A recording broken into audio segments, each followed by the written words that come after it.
Everyone welcome to our channel. ఈరోజు ఈ వీడియోలో 9th జనవరి 2024 ఇంపార్టెంట్ కరెంట్ అఫైర్స్ని అయితే చూద్దాం. ముందుగా ఫ్రాన్స్ ప్రధాని ఎలిజబెత్ బోర్న్ ఇటీవల రాజీనామా చేశారు. ఈమె 2022లో ప్రధానిగా బాధ్యతలు చేపట్టారు. ఇటీవల తెచ్చిన వివాదాస్పద ఇమ్మిగ్రేషన్ చట్టంపై రాజకీయ ఉద్రిక్తతలు నెలకొన్న నేపథ్యంలో ప్రధాని రాజీనామా అయితే చేయడం జరిగింది. ఈమె ఫ్రాన్స్ దేశానికి రెండో మహిళా ప్రధాని. ఫ్రాన్స్ అధ్యక్షుడు ఎవరంటే ఇమాన్యుయల్ మెక్రాన్. ఈ ఇమాన్యుయల్ మెక్రాన్ ఈ నెల 26న ఇండియాలో జరిగే గణతంత్ర వేడుకలకు హాజరైతే కానున్నారు.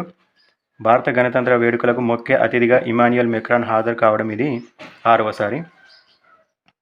గత సంవత్సరం భారత ప్రధాని ప్యారిస్లో జరిగిన బాస్టల్ డే పరేడ్లో ముఖ్య అతిథిగా పాల్గొన్నారు. నెక్స్ట్, బంగ్లాదేశ్ సార్వత్రిక ఎన్నికల్లో షేక్ హసీనా నేతృత్వంలోని అవామీ లీగ్ ఘన విజయం సాధించింది.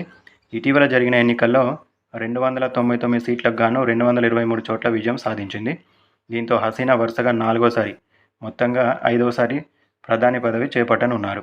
బంగ్లాదేశ్ పార్లమెంట్లో మొత్తం 300 సీట్లుండగా 299 స్థానాలకు మాత్రమే ఎన్నికలు జరిగాయి. ఓ స్థానంలో అభ్యర్థి మరణించడంతో ఎన్నికలను నిలిపివేయడం జరిగింది.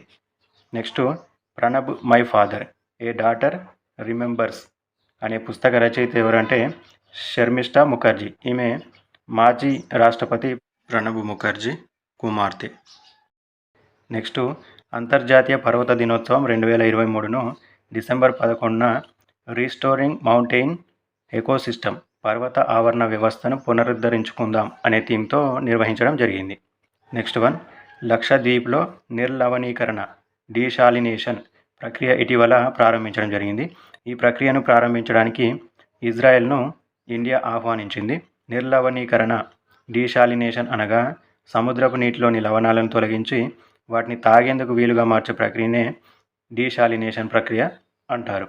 ఇవి ఈరోజు ఇంపార్టెంట్ కరెంట్ అఫైర్స్. ఈ వీడియో మీకు నచ్చినట్లయితే తప్పకుండా లైక్ చేయండి. అలాగే డైలీ కరెంట్ అఫైర్స్ కోసం మన ఛానల్ అయితే సబ్స్క్రైబ్ చేయండి.